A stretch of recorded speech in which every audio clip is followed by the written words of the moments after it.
Is Ruben Hyppolite, the fourth-round pick out of Maryland, ready to shock the NFL? He was certainly a pleasant surprise during OTAs and minicamp. It is going to be interesting to follow, but guys, we proclaim this on draft day, and if you see it elsewhere, just know it started here.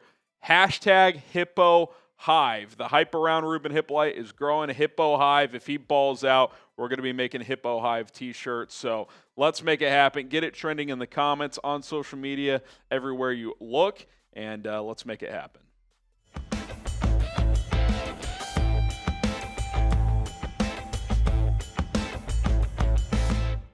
I'm Harrison Graham. This is Chicago Bears Now. ESPN named Ruben Hyppolite the Bears' biggest surprise of the offseason, as they kind of, went beat writer by beat writer for all 32 NFL teams. And Courtney Cronin named Hyppolite the Bears' biggest surprise. We know Ben Johnson shouted him out as well toward the end of, I believe, minicamp it was.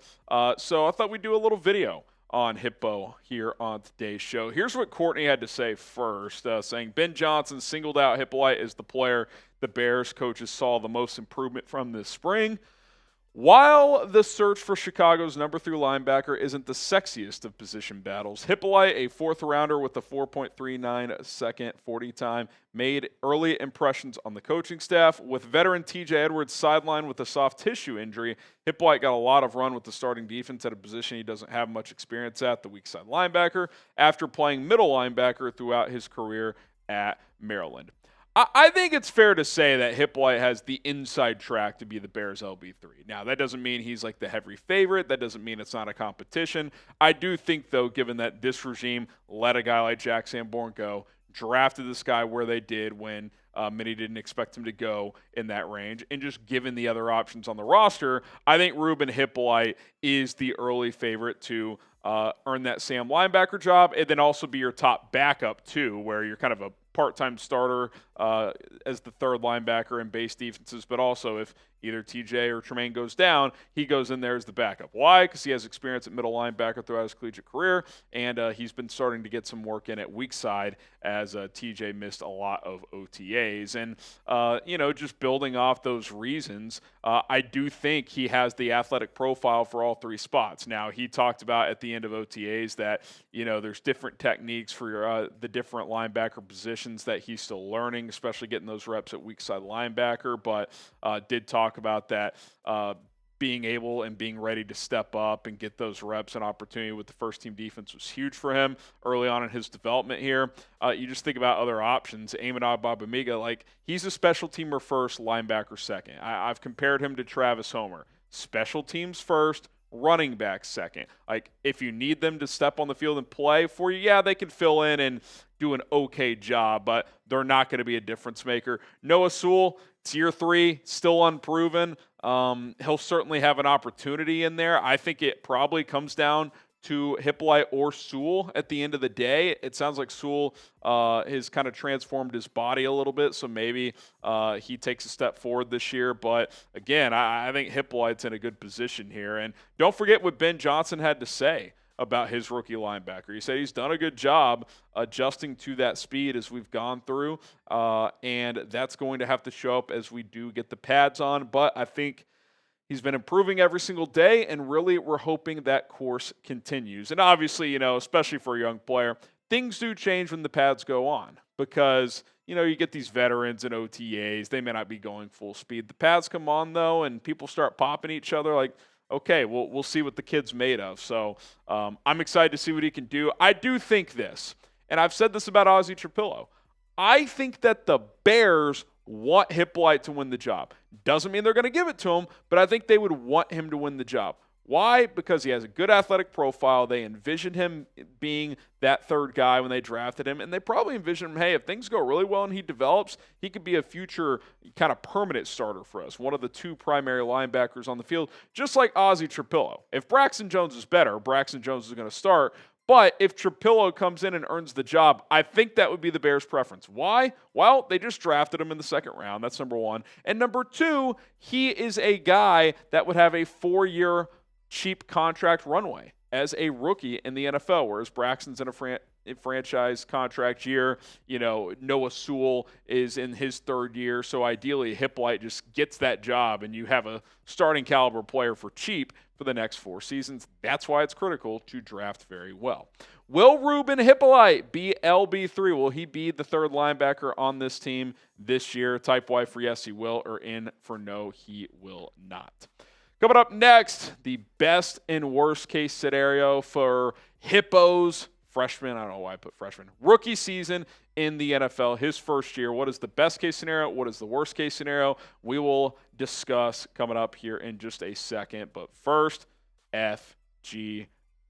We all hate the Packers. If you're watching this show and you don't, I don't know what you're doing here because this is the Chicago Bears YouTube channel. F Green Bay. We got the T-shirts. They're available. Pick them up today. Chatsports.com/FGB. Click and order right there. That link is in the comments and in the description. Get yourself an FGB T-shirt right now.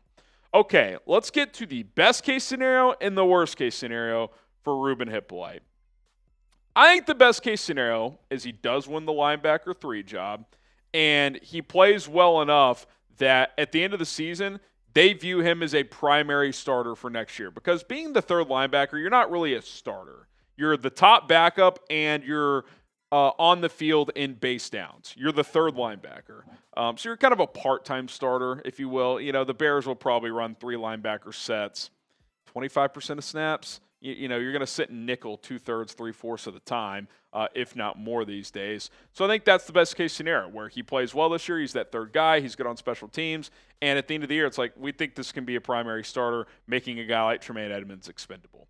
Number 2, the worst case scenario. He doesn't win that job. He's a linebacker 4 or 5. He's just a deep backup and just plays on special teams. I do think the floor is relatively high here with him just as a contributor because with his speed, he should be able to be a good special teamer. He should be able to play on all special teams units, except for maybe like field goal. Like he's not going to be one of the linemen protecting probably, but kickoff, punt team, punt return as a protector or one of the gunners, kick return. He can be out there as well.